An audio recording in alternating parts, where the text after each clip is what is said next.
in the palaces of the kings. On a long, low hill, 5 miles east of Argos and a mile north of the sea, stood, in the 14th century before our era, the fortress palace of Tiryns. Today, one reaches its ruins by a pleasant ride from Argos or Nauplia and finds them half lost amid quiet fields of corn and wheat. Then, after a little climb up prehistoric stone steps, the traveler stands before the Cyclopean walls built, said Greek tradition, for the Argive prince Proteus 2 centuries before the Trojan War. Note: the Greeks gave the name Cyclopean to such structures as in their mythical fancy could have been built only by giants, like the one-eyed titans called Cyclops, round eyes, who labored at the forges of Hephaestus in the volcanoes of the Mediterranean. Architecturally, the term implied large unmortared stones, unhewn or roughly cut, and filled in at the joints with pebbles laid in clay. Tradition added that Proteus had imported celebrated masons, called Cyclops, from Lycia. Even then, Tiryns itself was old, having been founded, said ancient memory, by the hero Tiryns, son of Argus of the 100 Eyes, in the infancy of the world. Proteus, the story went on, gave the palace to Perseus, who ruled Tiryns with the dusky Andromeda as his queen. The walls that protected the citadel rose from 25 to 50 feet in height, and were so thick that at several places they contained spacious galleries, vaulted and arched with immense overlapping horizontal slabs. Many of the stones still in place measure 6 feet in length by 3 in breadth and depth. The smallest of them, said Pausanias, could, quote, hardly be moved by a pair of mules. Within the walls, behind a propylon or gateway that set a style for many an acropolis, lay a broad paved court bounded with colonnades. And around this, as at Knossos, was a medley of rooms gathered around the Megaron, a hall of state, 1,300 square feet in area, with a pavement of painted cement and a ceiling supported by 4 columns enclosing a hearth. Here, in contrast to merry Crete, was established a lasting principle of Greek architecture: the separation of the women's quarters, or gynoeceum, from the chambers of the men. The king's room and the queen's room were built side by side, but so far as the remains reveal, they were eremitically sealed against intercommunication. Of this palace castle, Schliemann found only the ground plan, the column bases and portions of the wall.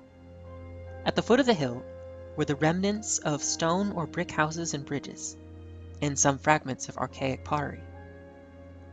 There, in prehistoric days, the town of Tiryns huddled for protection below the palace walls. We must picture the life of Bronze Age Greece as moving insecurely around and within such feudal fortresses. 10 miles farther north, perhaps in the 14th century before Christ, Perseus, if we wish to believe Pausanias, built Mycenae, the greatest capital of prehistoric Greece. Here, too, around a forbidding citadel, a town of several villages grew, housing a busy population of peasants, merchants, artisans, and slaves, who had the happiness of eluding history. 600 years later, Homer called Mycenae, quote, a well-built city, broad-avenued and abounding in gold.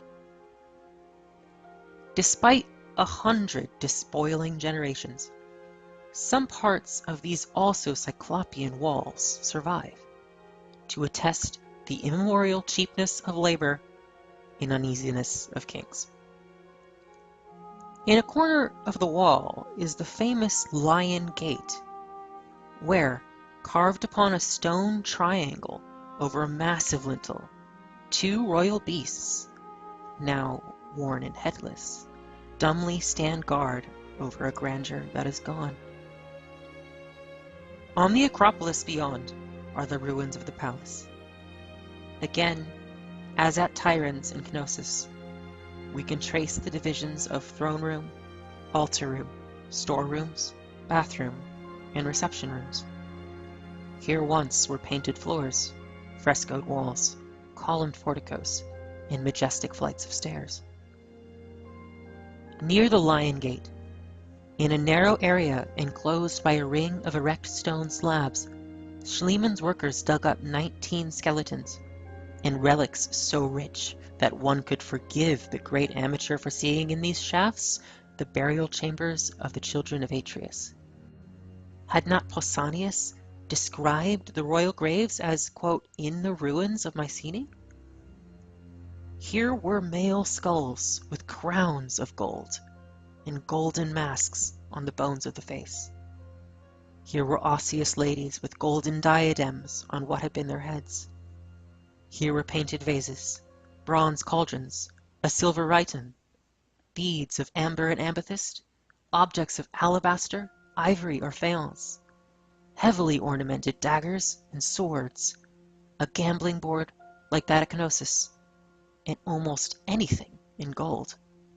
Rings and seals, pins and studs, cups and beads, bracelets and breastplates, vessels of toilette, even clothing embroidered with thin plates of gold.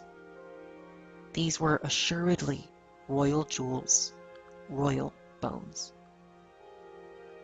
In the hillside opposite the Acropolis, Schliemann and others discovered 9 tombs altogether different from these shaft graves. Leaving the road that comes down from the citadel, one enters at the right a corridor lined with walls of large, well-cut stones. At the end is a plain portal, once adorned with slim, cylindrical columns of great marble, now in the British Museum. Above it is a simple lintel of 2 stones, one extending 30 feet and weighing 113 tons. Within, the traveler finds himself under a dome, or tholos, 50 feet high and as many wide. The walls are built of sawn blocks, reinforced with decorative bronze rosettes. Each stratum of stones overlaps the one beneath, until the uppermost layer closes the top. This strange structure, Schliemann thought, was the tomb of Agamemnon. And a smaller tholos nearby, discovered by his wife, was at once described as the tomb of Clytemnestra. All the, quote, beehive tombs at Mycenae were found empty. Thieves had anticipated the archaeologists by several centuries. These gloomy ruins are the reminders of a civilization as ancient to Pericles as Charlemagne to ourselves. Current opinion dates the shaft graves near to 1600 BC, some 400 years before the traditional age of Agamemnon, and the beehive tombs about 1450. But prehistoric chronology is not a precision tool. We do not know how this civilization began, nor what people it was that built towns not only at Mycenae and Tiryns, but at Sparta, Amyclae, Aegina, Eleusis, Chaeronea, Orchomenos, and Delphi. Probably, like most nations, it was already composite in stock and heritage. Greece was as diverse in blood before the Dorian invasion, 1100 BC, as England before the Norman conquest.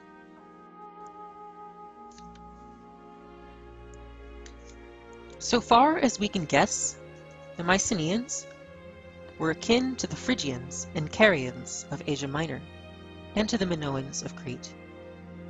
The lions of Mycenae have a Mesopotamian countenance. This ancient motif probably came through Assyria in Phrygia to Greece. Greek tradition called the Mycenaeans Pelasgi, possibly meaning people of the sea, Pelagos, and pictured them as coming down from Thrace and Thessaly into Attica and the Peloponnesus, in the past so distant that the Greeks termed them Autochthoni, Aborigines. Herodotus accepted this account and ascribed the Olympian gods to a Pelasgic origin. But he, quote, could not say with any certainty what the language of the Pelasgi was. No more can we. Doubtless, this Autochthoni were themselves latecomers into a land that had suffered cultivation since Neolithic days. There are no Aborigines. In their turn, too, they were overrun. For in the later years of Mycenaean history, towards 1600, we find many indications of a cultural, commercial, if not a military political conquest of the Peloponnesus by the products or emigrants of Crete. The palaces at Tiryns and Mycenae, except for the Dionysium, were designed and decorated in the Minoan manner. Cretan vases and styles reached into Chalcis, Aegina, and Thebes. Mycenaean ladies and goddesses adopted the charming fashions of Crete, and the art revealed in the later shaft graves is unmistakably Minoan. Apparently, it was this stimulating contact with a higher culture that lifted Mycenae to the peak of its civilization.